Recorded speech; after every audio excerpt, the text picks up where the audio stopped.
Hi everyone, this video is on proactive training tips for leash walking with your new puppy or an adult dog. As you can see, my puppy is full of beans, she's very active, and if I were to just go out and put a leash on her, you would see some really not very wonderful footage of her pulling on leash. So the way that I train is using positive reinforcement, and the way that you train is you set the dog up for success in small approximations. Now, a lot of times people ask me, why are you not showing your dog pulling like a maniac, biting at the leash, biting at your clothes?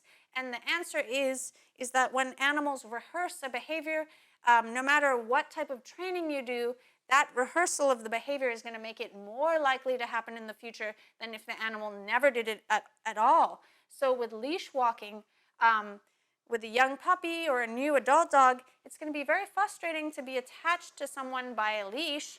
And if that first experience is out on a walk when they're excited and they're not wanting to take treats and they pull towards something and they want to get to it and suddenly they feel that tension on the leash and they're blocked from getting somewhere, that's going to potentially cause them to pull more or get frustrated, turn around and bite the leash. So if we can train the puppies reinforce them, how to put their harness on, what it feels like to feel that tension on the leash and what it means to come back to you, as well as teach them where to walk inside your house and in your yard if they're not distracted out there. First, before then attempting to walk them, it's going to set your training up for success. So I'm going to show you footage of what my puppy was like the first day I got her and how excitable she can be bounding around in an open space. And then the first walk that we had together on leash, you can see she's really calm and confident and understands the concept of walking next to me.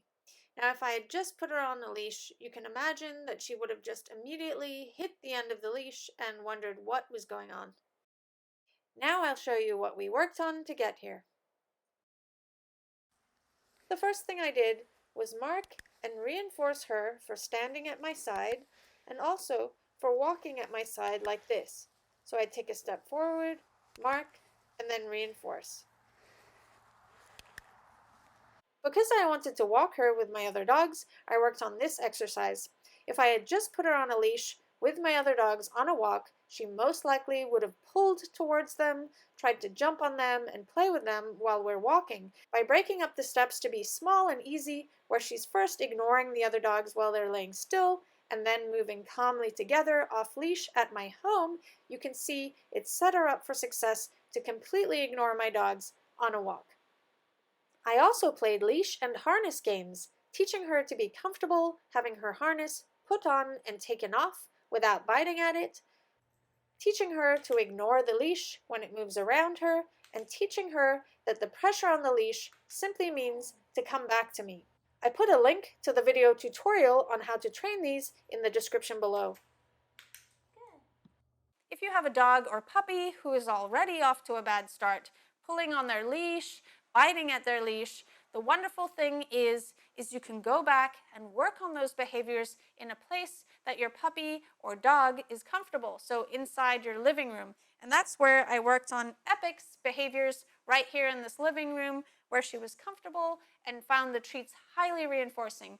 The problem with trying to train when out and about using food is that the dog's motivation is to want to explore, usually, unless they're worried. And then if they're worried, then they're not feeling hungry either. So the best time to build positive associations and train new behaviors is in a non-distracting environment, even if it's a behavior that's something that you're going to be doing outside. So if your dog is struggling or your dog has a regression and starts pulling on leash or starts biting at the leash, you can work on all those behaviors in brush-up sessions inside your house, in your yard, and out front where the dog is interested in what you have as reinforcement. Thank you so much for watching. If you'd like to support my work, don't forget to like, comment, and subscribe to my channel. You can also become a supporting member of channel Kiko Pup by clicking the join button. See you later.